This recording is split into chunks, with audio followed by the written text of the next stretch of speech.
Hello and welcome to Aliens Revealed Live. I'm your host, Dean Caparella, here on the Paranormal UK radio network.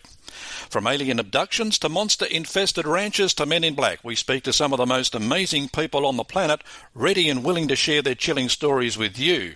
All from the Aliens Revealed Live files here on the Paranormal UK radio network. Is there real proof that aliens exist? You'd have to be a bigger skeptic than Philip Klass to deny the evidence is overwhelming. Just read some of the articles on our site alone, arlhub.com, from well-credentialed witnesses to realise that we are not alone. Proof aliens exist is all around us, and just recently the Department of Defence released 3 Navy videos that contained unidentified aerial phenomena. Not that that's anything startling to UFO devotees, but the fact that they have admitted something is out there is startling in itself. From abductees to close encounter experiences to UFO witnesses, and even those threatened with retribution if they talk, let's all admit there's plenty of proof that aliens exist. In fact, today you could almost be considered to be in the minority if you disagree. Meanwhile, 2 pieces of metal allegedly pulled off the bottom of a wedge-shaped ET craft has created strong interest for more than 2 decades. The alien craft allegedly came down on the White Sands Proving Ground in the late 1940s. Pieces of it have captivated those who have come into contact with it, as well as the UFO fraternity. Leading UFO researcher Linda Moulton Howe has been heavily involved in researching these mysterious objects for more than 20 years. And if you doubted the existence of ET before this, her account will leave you in no doubt that we are not alone. I was left mesmerised by her detailed description of the 5 letters she received over a span of about 4 months. They came from the grandson of a man who served in the army during the 1940s. He was a security guard during the golden period of alleged crashed alien craft in New Mexico during that time. 4 of the letters were preceded by 2 pieces of metal allegedly pulled off the crashed ET craft. Moulton Howe connected with the man, and each of the letters were released individually during that time. She said the man told her that what he was sending her were truly part of his grandfather's legacy. Linda Moulton Howe is UFO research's First Lady. She's been heavily involved in researching this mysterious object for more than 20 years. As I said earlier, if you doubted the existence of ET before this story will leave you in no doubt that we are not alone. Linda joins us now. Hi, Linda. Thank you. And please just put the context of all of this work in what I have been for 40 years as an investigative reporter and TV producer, and that it was the investigation of the bloodless, trackless animal mutilations when I was director of special projects at the CBS station in Denver, and that I started the investigation in the fall of '79 when there was a second or third round, depending on which rancher and sheriff you talk to, of this being in cycles going back to the early 60s, and that a lot of people have been, I'm going to say they're thinking about it, have been manipulated and guided by government counter intel, people who have admitted it, that they put out that the explanation was predator, disease, or satanic cults. Sheriffs knew that was not true. Deputies knew that was not true. The Royal Canadian Mounted Police in Canada knew that was not true. And to back that up, when my documentary that kind of came out like a bomb with huge ratings on May 25th, 1980 was the first live broadcast. It was a 90-minute special that evening. And what I had done was go with a crew and go with camera and audio to get people in front of our cameras with firsthand testimony. If they were in law enforcement, if they were reporters, if they were ranchers, if they were veterinarians, if they were lab people. And that 90-minute special was what could I find in terms of people willing to talk on the record, and then look at the physical forensic evidence back then. And the bottom line behind the whole 9 months that it took me to do that documentary, which ended up receiving a regional Emmy, was that I went to people like the sheriff in Logan County, where they had over 200 animal mutilations in just about 18 or 20 months when I started trying to do the investigation. And Sheriff Tex Graves had been sheriff there for 23 years. And he had just decided to retire, which is why I got to talk with him in huge depth. He's showing me all of his Polaroid photos. And as I was asking him questions, starting out as the beginning as an investigative reporter and a TV producer, about what I was looking at and the lack of tracks and the lack of blood and the same ear, eye, tongue, jaw, genitals, and rectum poured out in animal after animal after animal. I remember that it got to the late afternoon and he was smoking a cigarette sitting on a stool, and I had all of his Polaroids laid out chronologically on the floor. And I had been asking him questions. And as I stood up from the Polaroids, he said, "Linda, let me save you some time. The perpetrators of these animal mutilations are creatures from outer space." Right. I still can remember having a physical stinging impact on me, like I had touched a garden electric fence. It had that feeling to it. Not knowing that at that moment in September of 1979, as Sheriff Tex Graves is telling me what he knows, that the next 40 years, right, it's 79 to 2019, and you and I are speaking in November of 2019. That was a September 79 discussion with the sheriff. That not only would everything he told me and showed me that day be evolving in spades through all other kinds of forensic evidence and eyewitness testimony that included a very important part relevant to our discussion today about New Mexico and the bismuth, magnesium, zinc, and the aluminum, is that there were ranchers in Colorado and Nebraska, in Wyoming, in New Mexico, surrounding Colorado, that I was able personally to look in their eyes and talk with about all of the mutilated animals that they had on their ranch, and hear them say to me, "Linda, I have seen a beam of light come out of something in the sky, come down into a pasture, scared the H out of me. And I have seen one of my own cows rise up in that beam of light." And another rancher would say, "And I saw a cow being put down in a beam of light." And the rancher said, "We were so scared that we admit it. We didn't go into the pasture. We waited until the sun came up." And in both of those cases was a mutilated cow. Mm-hmm. So this 2 equals 4. Yeah. So the metal objects, as we fast forward to the 90s, would they possibly have come from one of these craft? Okay. I remember being in Philadelphia, in my office there, in April of 1996, when Art Bell had me doing investigative reports for him.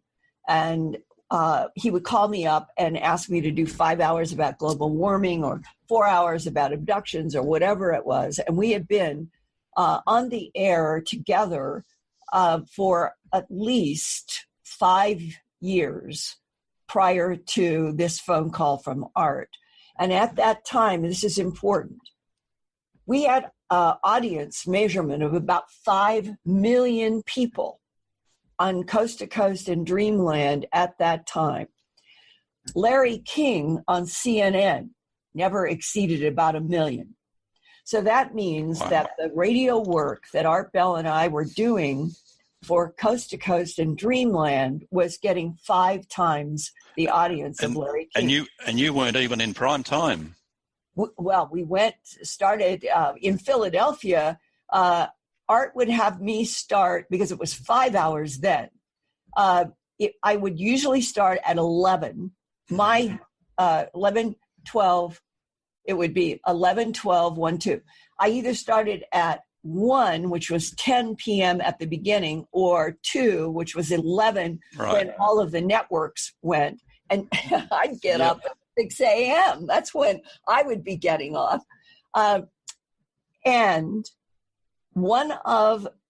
there were repeating subjects, and this is important. The context for Coast to Coast in Dreamland was not just UFOs, ETs. We had a very broad range of subjects that included global warming and the science behind getting vaccines for a disease and a whole lot of things. So when Art called me that day in April of 1996, it was, Linda, I've just received a very strange package. It has a letter in it. It is typed, and there are all of these metal pieces. He said, I think some of it looks like aluminum, but I don't know what I've got. He said, I want to send you some of these little pieces and see if you can find out from a lab, what is it? That was the beginning. And within a short period of time, I had been able to send one of several, there were circle and oval and squares that are in my book, Glimpses of Other Realities, Volume 2, High Strangeness, that came out only 2 years later. I started that investigation that we're going to go into in depth, and then I published Glimpses Volume 2, and it starts out with everything that I had done in this investigation in chapter, the first chapter. So my goal is to report everything, and I announced that on the radio repeatedly. Whatever we've got, I'm going to report. So I had gone to Alcoa Aluminum and showed them a photograph, which shows the squares, the circles, and all of that. And they said, well, it looks from the photograph, we're dealing with what are called cutout dies, D-Y-E-S. It's used in industrial machinery and everything all the time. You take samples and you get them analyzed. And that's what Alcoa Aluminum got. Okay, so they didn't send a paper report. They called me up. This was right at the beginning. And remember, the man said, where did you say this came from? And I told him. I said, it allegedly has come from a crashed UFO at the end of the 40s, and that we're trying to find out what it's made of.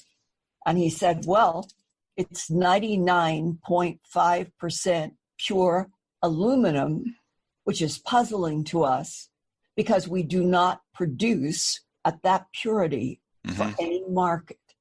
Well, that was ding one to my mind. Wow.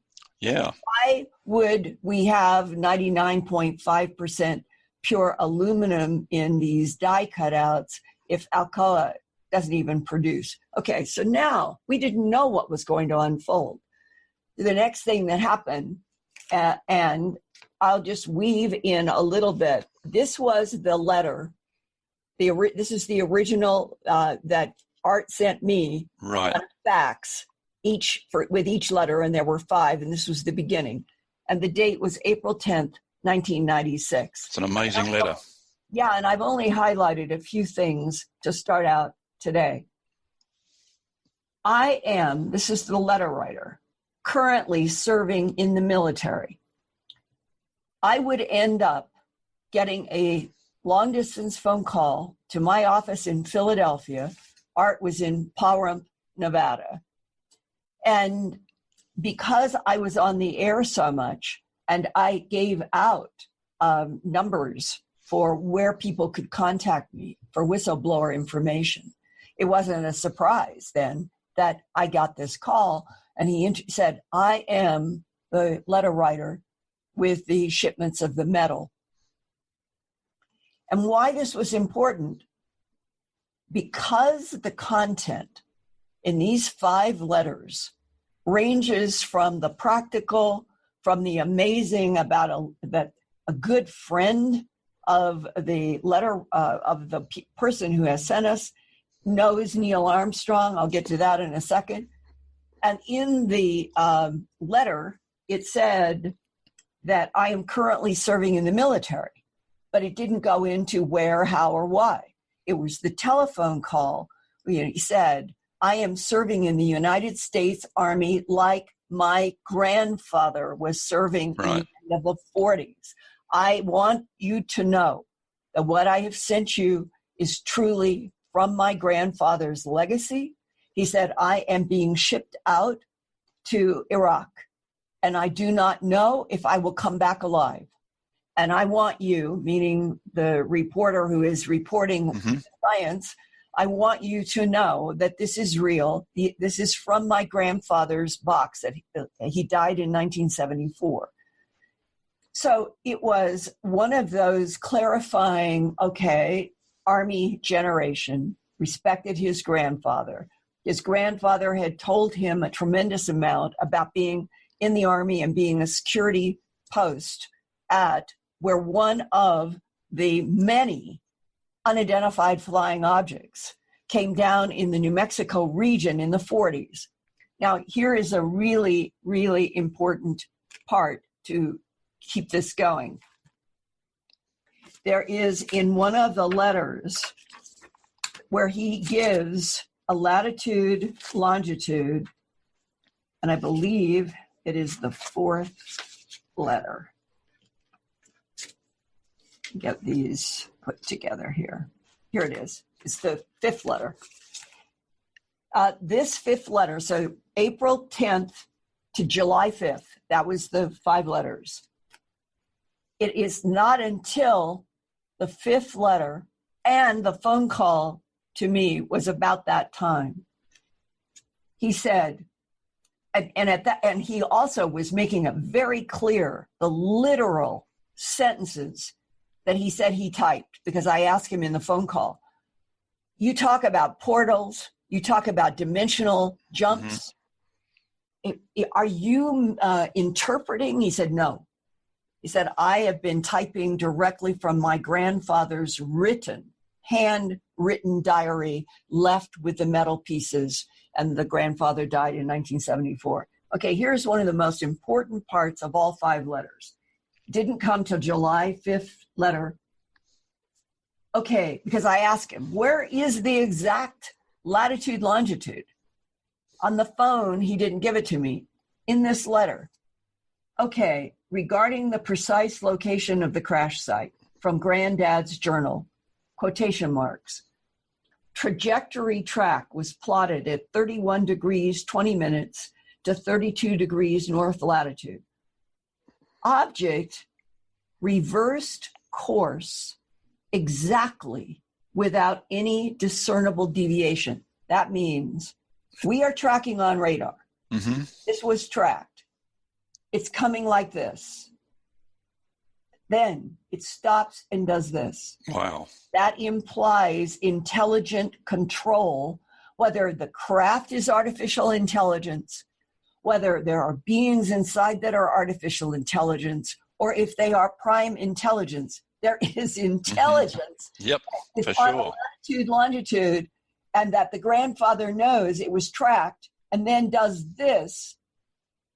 Object, reverse course exactly without any discernible deviation, proceeding to impact site between San Mateo Mountains and Sierra Blanca.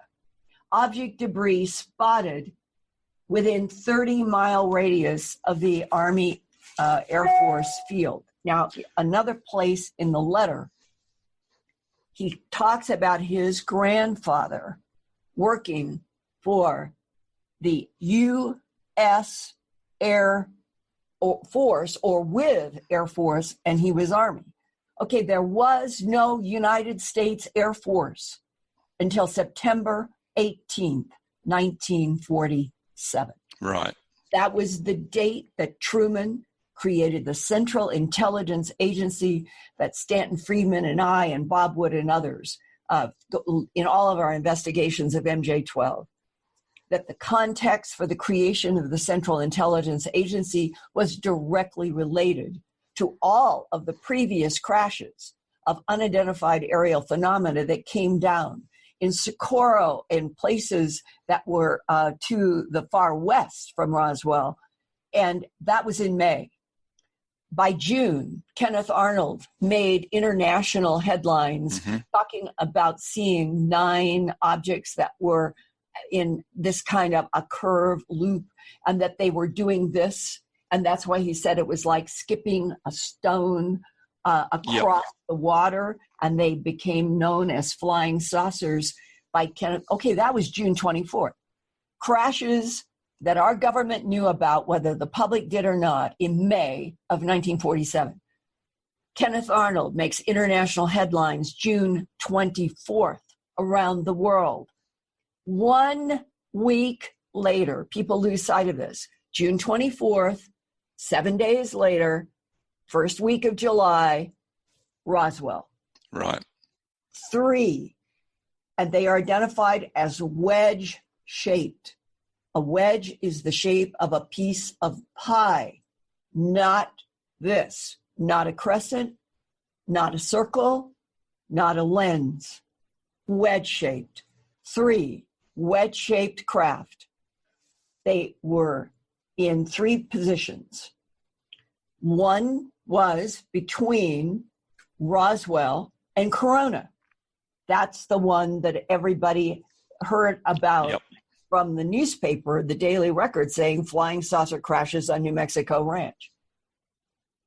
But where that was, and that was called Landing Zone 1, 70 miles from the Roswell Army Airfield, 70 miles to a very wild, completely rural place that was about 37 miles from Corona. So neither Roswell nor Corona were the site. It was between Corona and Roswell. Okay, Landing Zone 1. That is where there were bodies. Landing Zone 2. Landing Zone 2 was at White Sands, and this is where they had 1 live and 2 dead. Right. And the documents through the MJ-12 work said that the investigators inside of Landing Zone 2 at White Sand in that first week of July, when they pushed against the walls, to their amazement, what we would call drawers suddenly came out, and what was called the International Phenomenon, the Unidentified Phenomenon Agency, what was it, IPU, International Phenomenon, that they were investigating for MJ-12, Phenomenon Unit, the International Phenomenon Unit. And that inside of those drawers, and in the IPU first report that was dated in 1947, it had and said body parts dissected as you would a frog of unknown origin were found at the site. Other information said they found body parts inside of these drawers. Mm-hmm. Other reports said they were found outside of the wedge-shaped craft. Nowhere do the documents say if they were animals, humans, or aliens. And this is really important because this was being reported in that week. Nothing like that was ever revealed. And the third location, all happening in the same time period, was the craft came down on the Mescalera Indian Reservation, and that was near Alamogordo.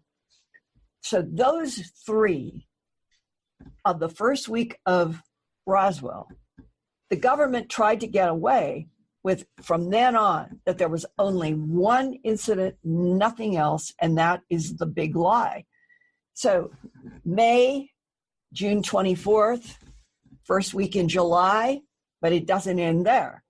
Because by September 18th of 1947, when Harry S. Truman not only created the Central Intelligence Agency to deal with UFOs and ETs as a primary, secret, highly classified subject, he separated the Army and the Air Force. there was not any U.S. Air Force till that date. Mm-hmm. In the letters, this says it was in the late 40s and refers to the USAF. So the whole history related to these metal pieces has to be after September 18th, 1947. Right. Yep. And the very fact that that latitude, longitude defines Sierra Blanca and the San Mateo Mountains as the boundaries of where that craft came down in that latitude, longitude. Look on a map. Sierra Blanca is on the east side of White Sands, and the San Mateo are on the west side. In between those two boundaries is White Sands. Yeah. So,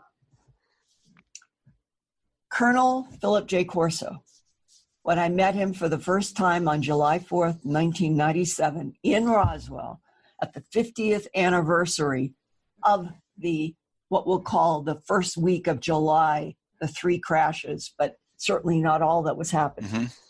When he shook my hand, he had this smile on his face, and he said, I've always wanted to meet you and say, how the hell have you gotten so much classified information? And that led to a fascinating discussion with him in which he said, and eventually in his own book, The Day After Roswell, which I recommend everybody should read, Yep. that he, Colonel Corso, working for General Arthur Trudeau, who was the first R&D head in the Pentagon, appointed by then President General Dwight D. Eisenhower, Colonel Corso said, I had an assignment to go to White Sands. And there I met an alien. It's right there. And told me in his book. And he said the communication was telepathic. And the one sentence I can give you from the telepathy is, it's a new world coming if you can take it. Right. And this backs up what the Army sergeant wrote in his letter. That's right. Yep. So now, if you take the timeline from, let's say, 48, 49, our government knew a lot, and that the collection of this bismuth, and now I'm jumping, that I start investigating, and I'm on the aluminum, and we go through letters. I'll do this in more sequence and then come back to what I was going to tell you. When we got the next letter, it was dated April 22nd, and he had heard me on the radio talking about Alcoa aluminum. So now we're at the second letter on April 22nd, and he says in one of the paragraphs, quote, Granddad stated their own, meaning the United States government, whoever was doing analysis, stated their own analysis of the samples indicated it as pure extract aluminum as a conductor for the electromagnetic fields created in the propulsion systems. We're moving forward. Yep. Now, the third letter came dated May 27th. So we've gone from April, a whole month, to May, and I am reporting almost every week on the radio about what I'm finding. I have listened with interest to the ongoing reports about the samples that I'm doing. And he said, I now include in this shipment, dated May 27, 1996, the enclosed, and can only say that these scrapings came from the exterior underside of the, now in these letters, he goes between disc, capital D-I-S-C, but has words wedge shaped. Yep. And so it is like people today will say UFO. Well, that UFO could be cylindrical, spherical, lens shaped, triangle. ice cream cone. There are dozens and dozens of shapes, and everybody says UFO. So clearly, his grandfather referred to it, which the government was pushing at the time, that there was only the one crash. It was a disc flying saucer, which was not true. Mm-hmm. So that's why I think he uses the capital word underside of the disc, because his own letters say wedge shape, like a piece of pie. It literally was a shell-like shielding of the disc, brittle and layered almost with a prefabricated design and placing. Keep in mind that these are the last of Granddad's samples. They have sat for years inside a closet with his personal effects. And Art says, I'm going to send you some of this. He says, I only have 6 pieces. Right.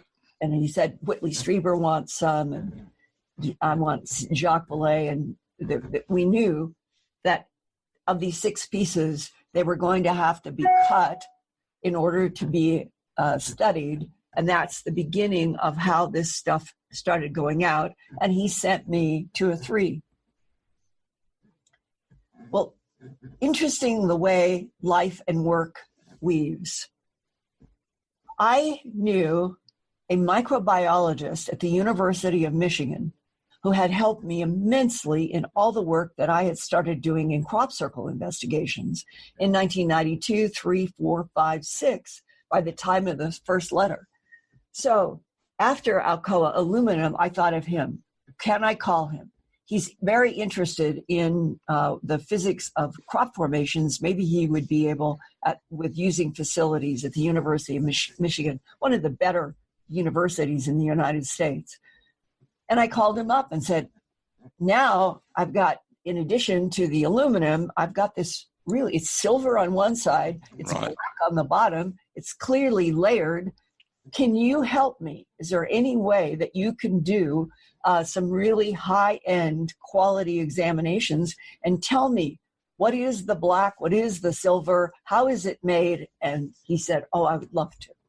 But Linda, you are never, ever to use my name.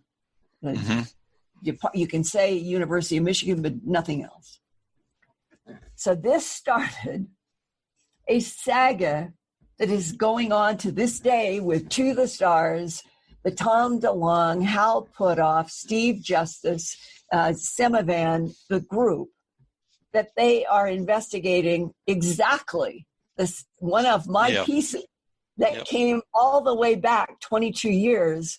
And it is amazing that this material, not a single lab or person anywhere on this planet, after many challenges, has ever been able to reproduce. Right. It is at the atomic and the molecular level known now as nanotechnology. That's what this is. When Tom DeLonge and TTSA use the word meta materials, take the meta out. It's nanotechnology. This is what it is, and they know. Why is this significant? You will hear people even today, oh, it's just an accumulation in a lab where they poured metals in. Or, oh, it's electroplating. And people who say that are showing their profound ignorance that they have not studied all of the work that I did with the University of Michigan. Carnegie Institute in Washington, D.C. did the ion microprobe analysis to look at the isotopic ratio of the magnesium that we discovered. So there are really sophisticated labs with really sophisticated work. Fills an entire binder. Sorry.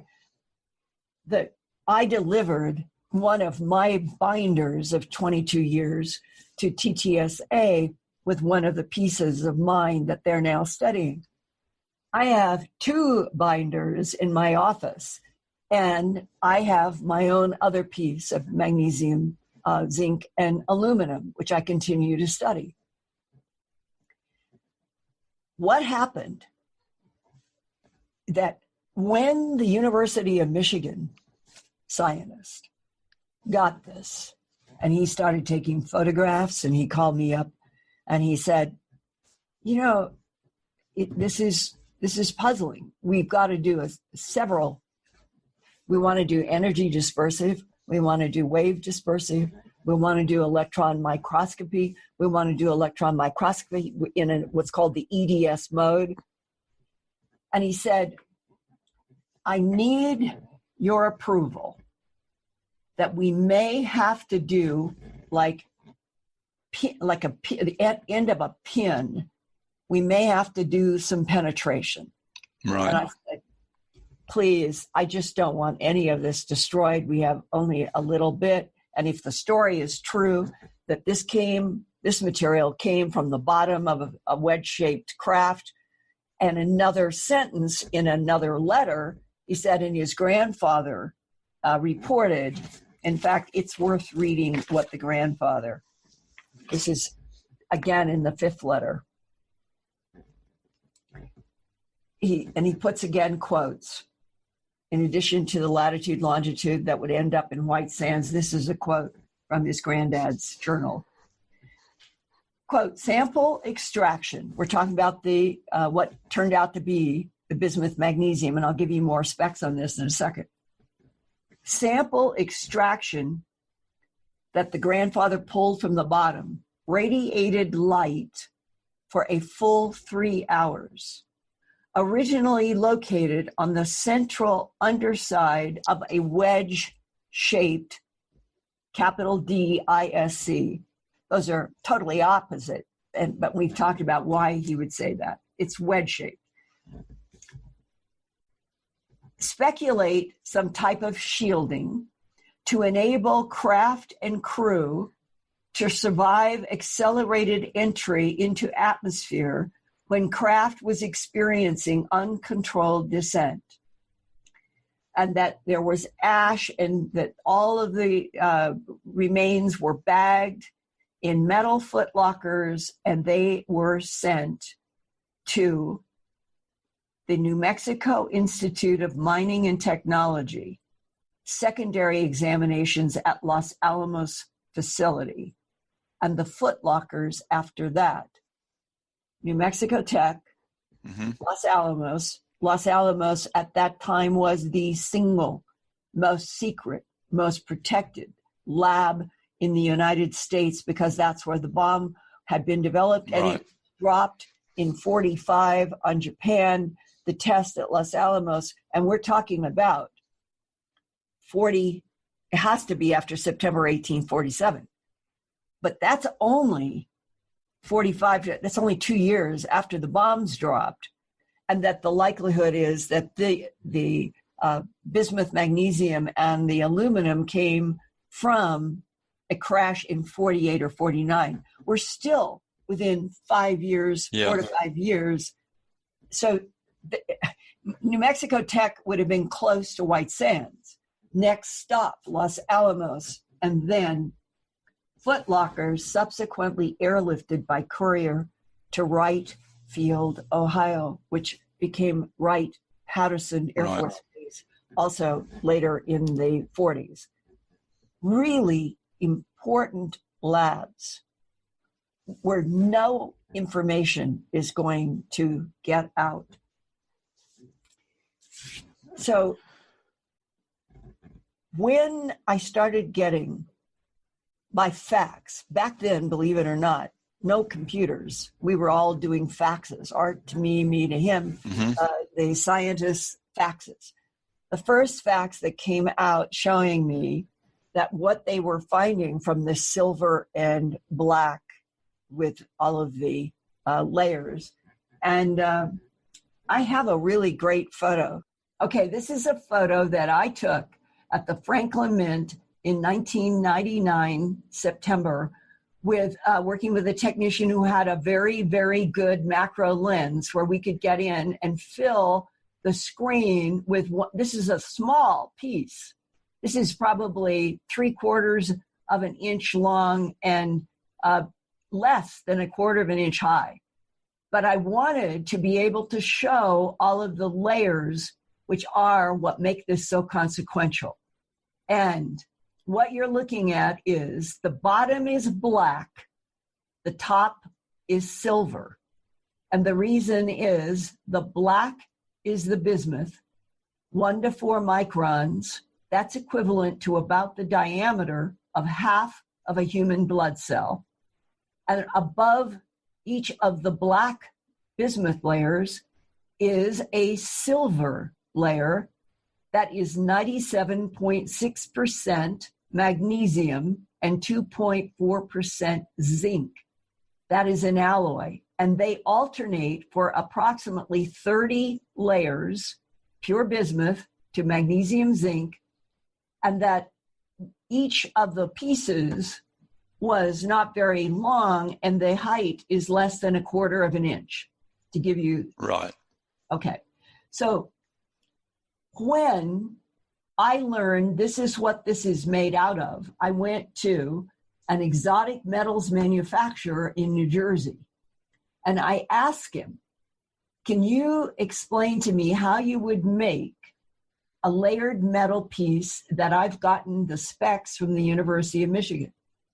And I was recording to put on Coast to Coast with Art, the report. Did it with dozens of scientists. And he started laughing. And he started laughing because he said, you can't do that. Mm-hmm. You can't put magnesium and bismuth together. They immediately fall apart. He said, you'd have to have a bonding agent. I said, well, we've looked for a bonding agent, and there's nothing. This is bound at the atomic and molecular level. And that exotic metals manufacturer laughed again and said, it's not possible. Well, that was sort of where the rubber hit the road, that everywhere I went, into Normal Labs, aerospace, Paul Chu, who was the genius with superconductors down in Houston, he had a piece for 2 months and sent me back a letter that is in my archive that what he was looking for, he couldn't find. Everybody who was handling it, and I had a notebook of about 100 people that I was calling and doing interviews or sending out pieces to get information. And on the air, because I was on the air every week with Art, I was putting out, if there's anybody out there who has any ability to try to duplicate this, get in touch with me, and I'd give out my phone number, my address, my fax number. Well, what started happening is I started getting whistleblowers saying, we know what this does. You get it in the right kind of field, and it turns into a lifting body. That was the phrase they kept using. Neutralize gravity. Yeah. So this is 96, 97, 98, 99, 2000, go all the way up to 2014, all that time. 2014, I'm at a conference, and a man approaches me and says, I know a lot about the business magnesium.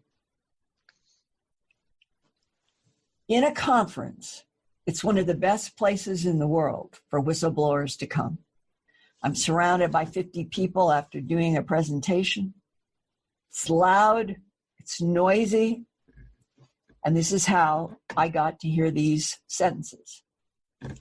I worked at Area 51 S4, and I worked on a slab of this material that you've got little pieces of. He said, I worked with a slab that was 6 feet by 3 feet. And he said, that aluminum is important. They are both skins. That's the word he used. He said, the bismuth magnesium goes on the outside of the craft. That's the silver. Mm-hmm. On the inside, a few inches away, is the pure aluminum. And it must be, he said, at least 99.5% pure aluminum, which is the first I got back from Alcoa. In between, he said, you remember how in some of those earlier reports from New Mexico, ranchers said that they came across debris and it looked like horse hair was hanging out of the debris and glowing light at the end? He said that is what is necessary in these craft.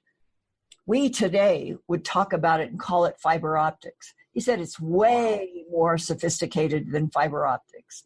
And he said we were able at Area 51 S4 to be able to get enough information that we know that when those two skins, and so it would be the entire aluminum would be on the inside and the bismuth magnesium would be on the outside, and in between is all of this AI functioning material.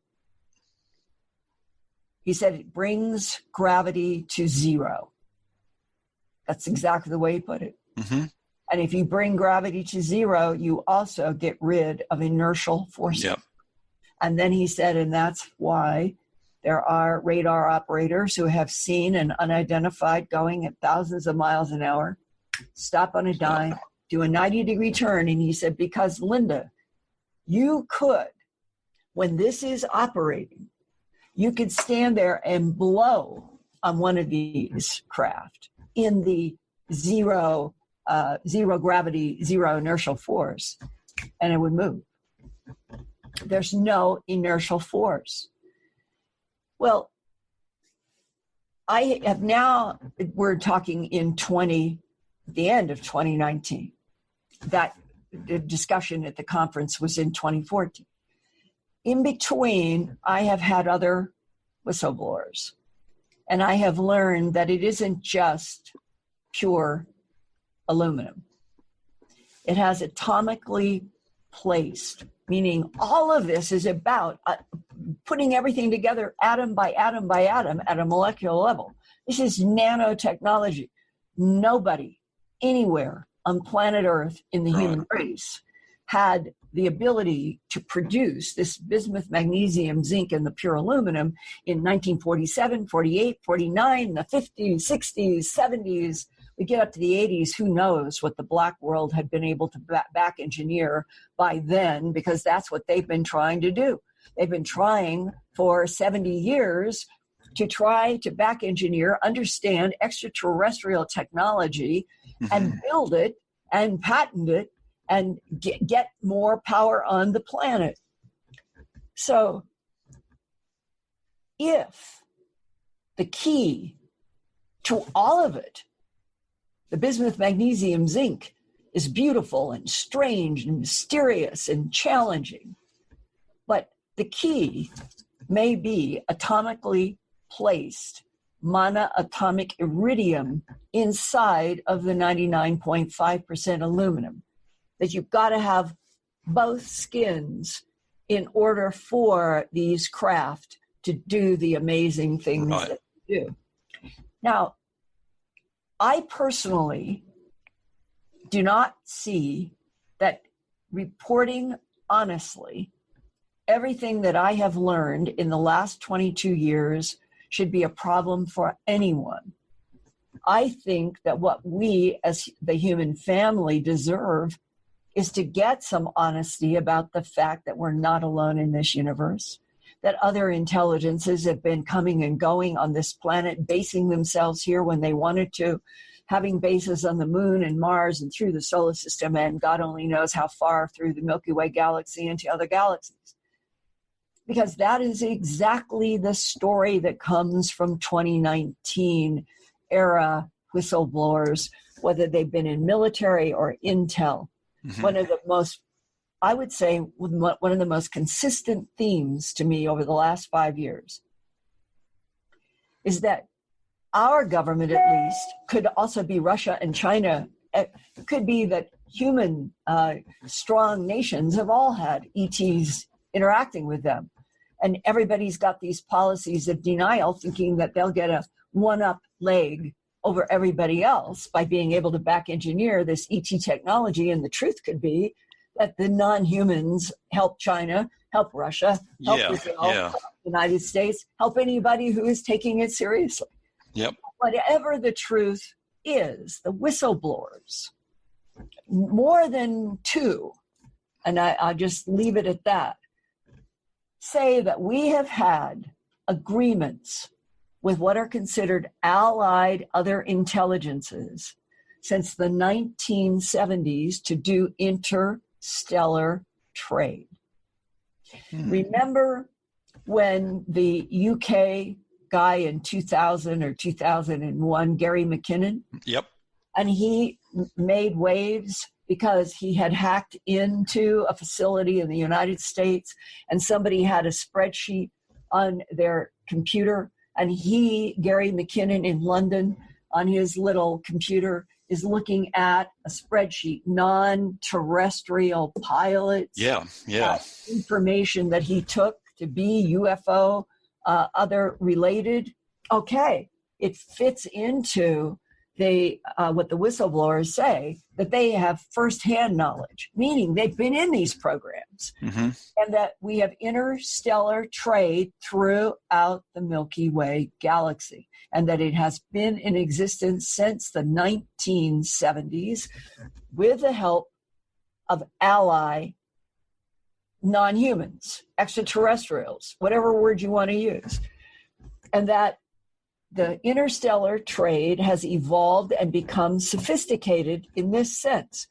What is it that Earth governments now need almost more than anything else to keep the computer, space, aerospace, all of it going?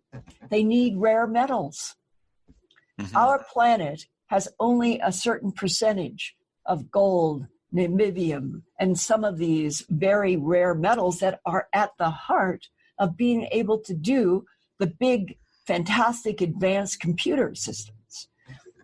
China has been trying to do a deal with Australia for 15 years to buy up all of the rare earth metals that are over in Perth on the west side of Australia. I've read some of the stories myself about how China knows that they need these for their world to keep going. Australia, even though it would be billions and billions of dollars China would be prepared to pay, I think Australia to date has said, slow down, we want to keep our metals for ourselves. I think that is the current policy. If it's changed, excuse me. But the bigger issue is, on our planet, the major nations are competing with each other for rare metals. If the United States has had a deal with allies since the 1970s for interstellar trade throughout the Milky Way galaxy, it might explain why the United States is not so worried, does not issue about our need for advanced rare metals, because we already are getting them from someplace else. And this leads to the biggest box. If the United States has had, let's use the word extraterrestrial, meaning that they have the ability to be in other parts of the Milky Way galaxy, no matter what their source is. They're out in outer space. They've got trade routes. And we call them allies, and I would assume that that would stick if they're helping us stay up to speed with rare metals. Every single whistleblower has told me there are hostiles. One was a remote viewer who worked in Project Stargate at the Defense Intelligence Agency and NSA in that was the 1987 to 90 period. And one of them, Lynn Buchanan, these were very talented men who had the ability to do controlled remote viewing, and they did exceptional work for the CIA and the NSA and others, no matter what. The CIA threw remote viewing under the bus about 10 years ago, saying they never got anything valuable. Well, it really pissed off some of those controlled remote viewers, because they said that's not true. They're just being political.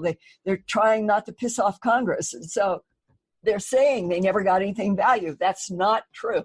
Well, those same pissed off remote viewers are the ones who say, we, all of us, were able to get that there are multiple intelligences And some fall in the category of friendly. Some fall in the category, the biggest category, neutral, and then hostile.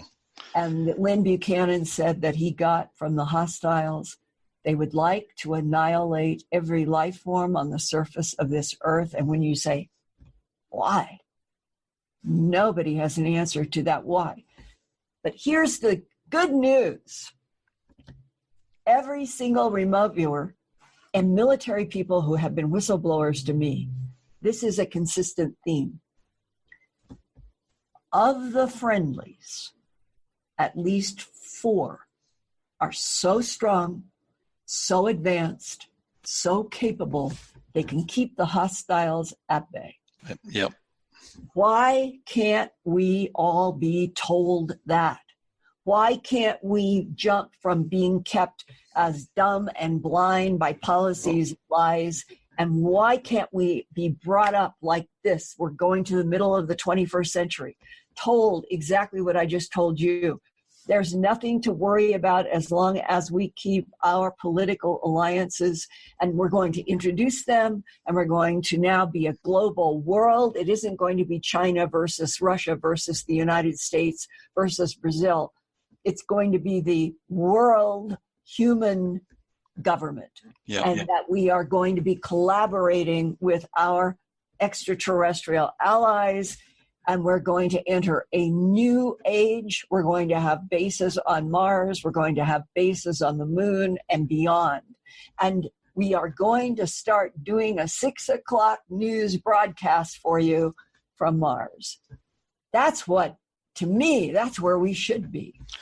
Well, that answers my question. What do you think the world will look like post-disclosure? But I get the feeling we've been given just a little taste in the last couple of years with some things disclosed. But I get the feeling that that's just to keep the masses happy, and this could drag on for years and years and years. Well, my point of view is Robert Bigelow of Bigelow Aerospace. He told 60 Minutes 3 years ago, disclosure. That happened in the 1940s with the headline, Flying Saucer Crashes on the Ranch. We have been having disclosure around this planet with thousands of books, thousands of newspaper photos, all of it since World War II.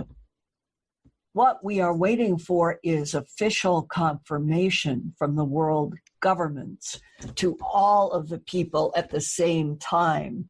We are not alone in this universe, and we never have been.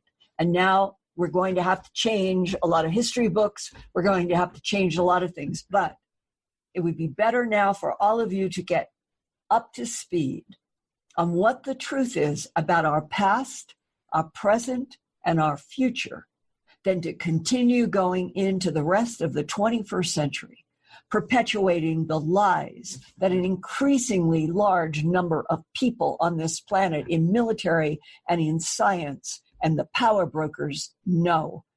When they become the biggest island on earth, those that know, then what does happen to those that have been kept in ignorance? That is the part that I do not think is fair. I feel a tremendous empathy with my fellow humans. I think that this is exactly the time when all of the truth should be told, the good, the bad, and the neutral, and go into the 21st century with everybody on earth finding a reason for why it is important to study, for the world to be given more education, so that we can take people who have good brains in an island in the Philippines who do not have a chance to be working in computers or medicine unless somebody takes them.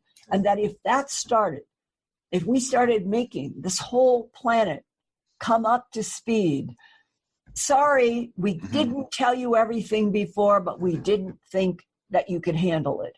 Now we have allies and we know that we're okay, and we're going to bring the planet up to the 22nd century with all of you.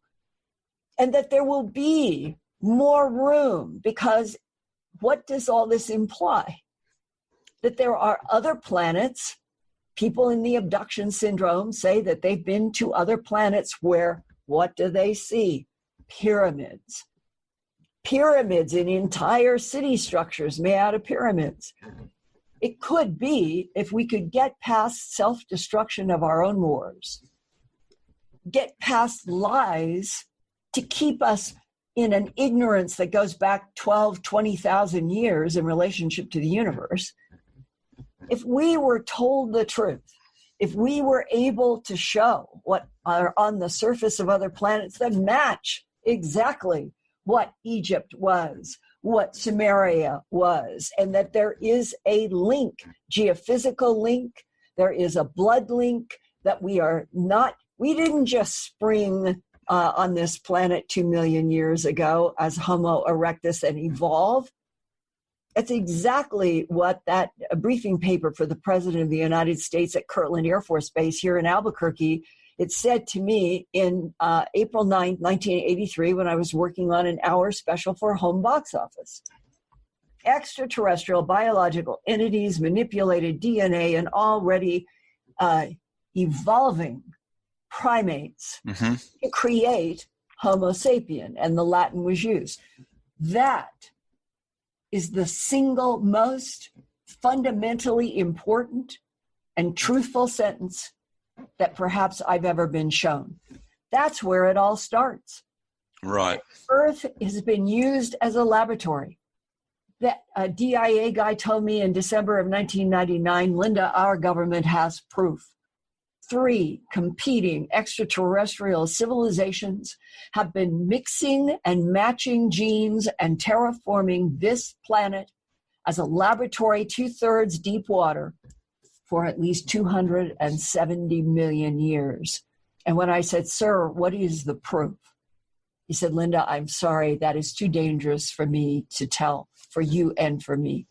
That intrigues me. What would be so dangerous about knowing the absolute fundamental proof of 3 competing extraterrestrial civilizations on our planet for at least 270 million years, goes back before the time of the dinosaurs? He told me, we know for a fact the dinosaurs were an 85 million year experiment by the Ebens, the ones with the pear-shaped heads and gray skin, but they are not the only ones.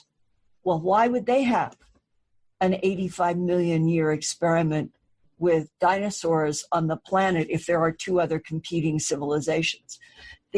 When you get to what I think are beginning to be the layers of real, honest truth about the history of this planet, the mysteries and the questions begin to expand exponentially. If Homo sapien, and now Homo sapien sapien, that's you, me, and the current model of a humanoid on Earth, if we are the result of experimentation by one of 3 competing civilizations, what are they competing over?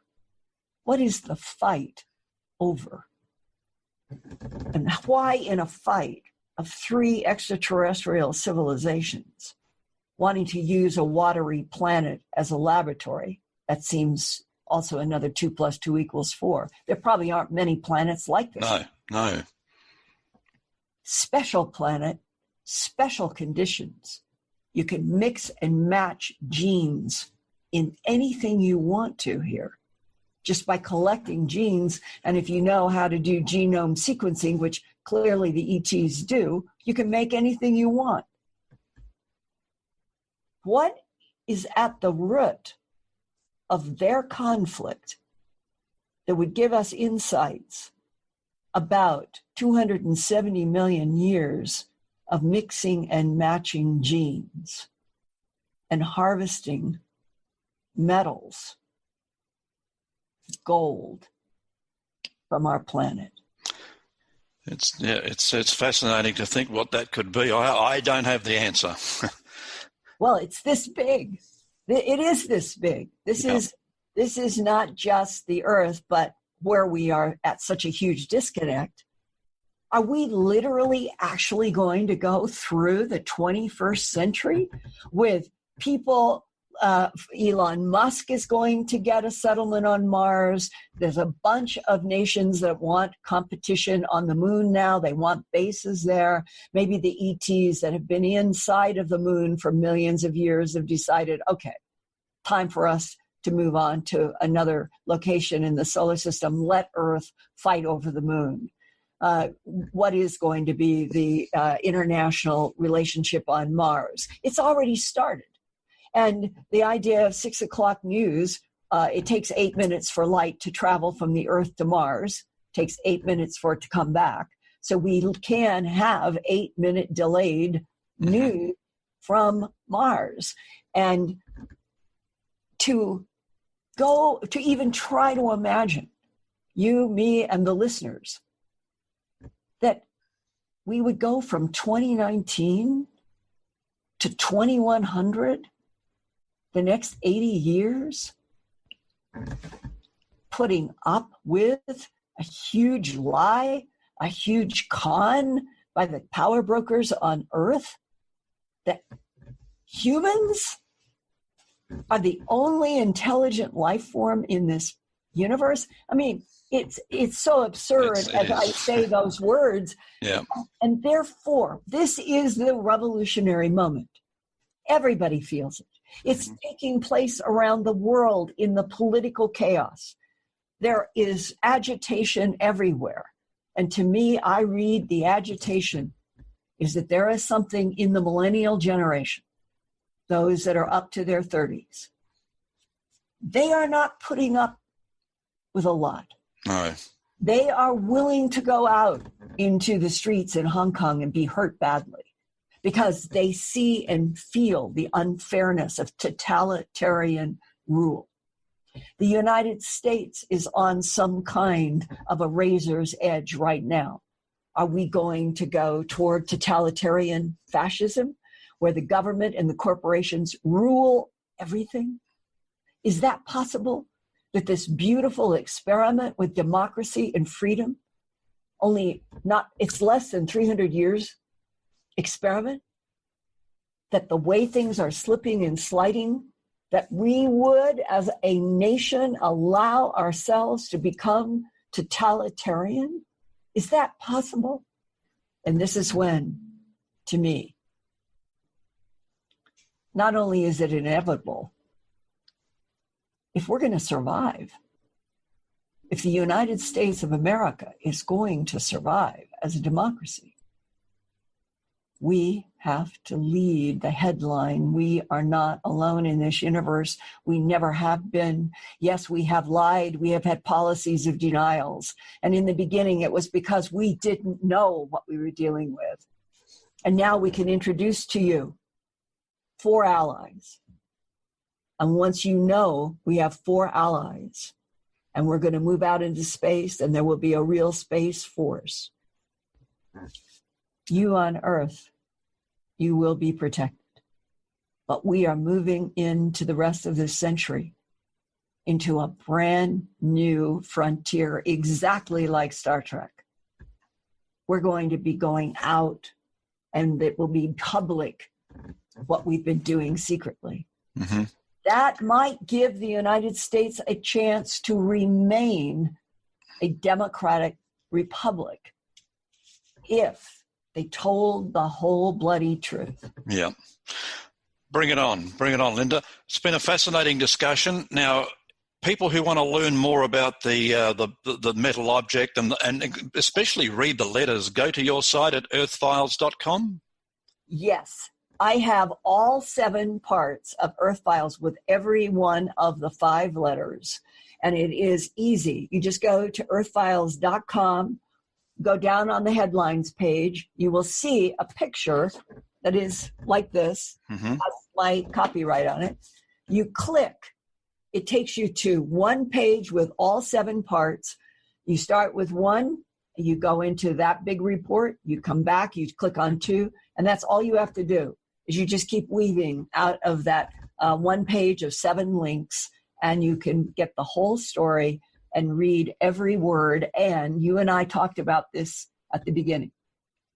What is amazing is if this is a 47, 48, 49 diary, that grandfather, in his own handwriting, according to his grandson who I talked to, talks about dimensional portal leaps, talks about other dimensions, talks about their being able, as the craft was coming down, because, according to the letters, that there was something like a lightning bolt. We've heard variations on some kind of a thunderstorm or lightning bolt having an interaction with a craft, but nobody has ever been able to nail down which one.